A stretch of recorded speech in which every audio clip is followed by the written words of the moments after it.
Hello everyone, today I'm going to show you this very simple car,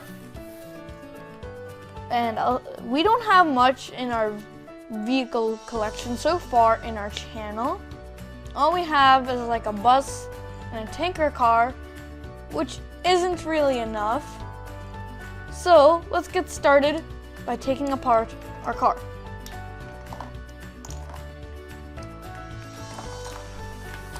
Alright, we're done. Very fast.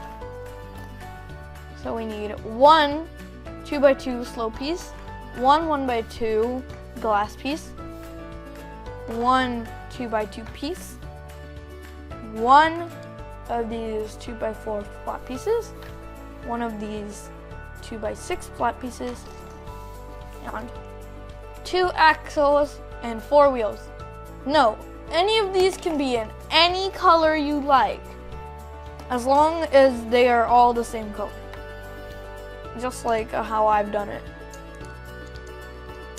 Glass doesn't really have to match though. So first, let's put our wheels on the bottom. Then let's get our windshield over here. Then our back window. Then the brick separating the two.